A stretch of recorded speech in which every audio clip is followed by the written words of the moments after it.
hunting on the Great Lakes been done for centuries.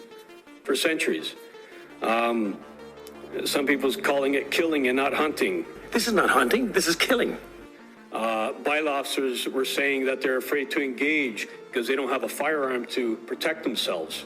Unfortunately, our staff are not equipped with sidearms and or the equipment that would protect us from potentially being shot by an individual. Well, I find it quite offensive, really, because what are you trying to portray us as? I can't imagine all the ducks and geese that are getting killed at night or during the day when no one's around, when the coyotes are moving in and taking their easy prey, because they don't know how to fear. You took that away from them. You know, the lake, duck hunting on the lake. Other municipalities have buffer zones, as mentioned earlier, 300 yards, 200 yards, 500 yards, whatever it is.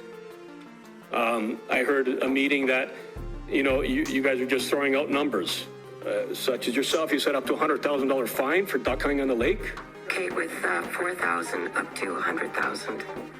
Okay, where is the border on the lake?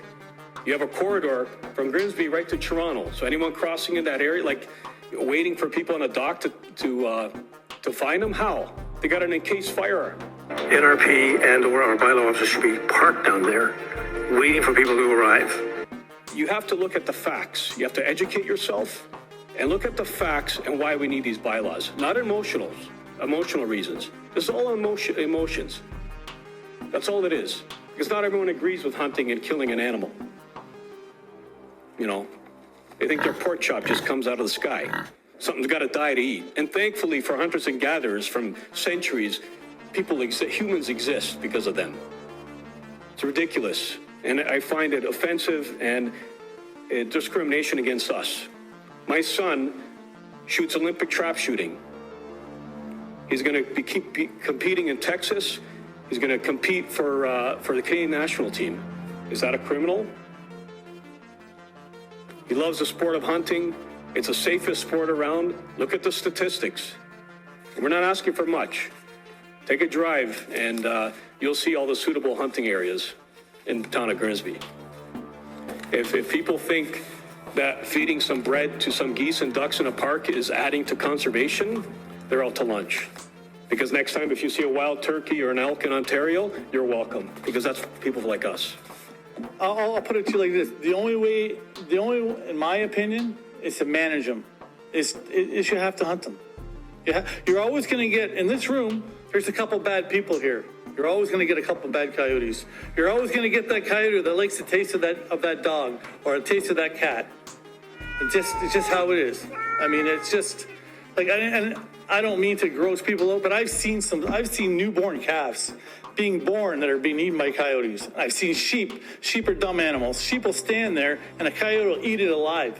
And it'll just stand there. I mean, they're a disgusting animal. I've been chased. I've been surrounded by when I'm dragging deer out by coyotes. And I'm not going to lie to you, I scream like a schoolgirl. I mean, it's frightening. I'm a wife and mom of 4. I work 3 days a week at a greenhouse, and I run my taxidermy business the other 3 days of the week. I am chairman for the Delta Waterfowl Grand River chapter, and I'm also a hunter. My family actively hunts for our meat in the appointed seasons, whether that be deer, squirrel, turkey, and waterfowl. That opportunity has been taken away for us and many, many other families, and it hurts. And it adds to the stress of the cost of living nowadays. I just want to make a comment, actually. So I have shot a gun before, .357 Magnum, when I was about 13 or 14 years old because a friend's parent let me. So we can say that, well, yes, you're licensed and you go through all this stuff, but there are situations out of the norm because many times you do get harassed. You guys need to smarten up. Let's talk about the real facts and everything. People, you say that people can't talk that are from a different town. I know Johnny owns property also on the mountain. Council members have to listen to the people, learn. I remember one gentleman said one time, I didn't know you could shoot a Canada goose. I thought because it was called Canada, you couldn't shoot it. Close this public meeting, and I ask everyone to just leave the council chambers relatively quickly so we can get the security officer off the clock. All right.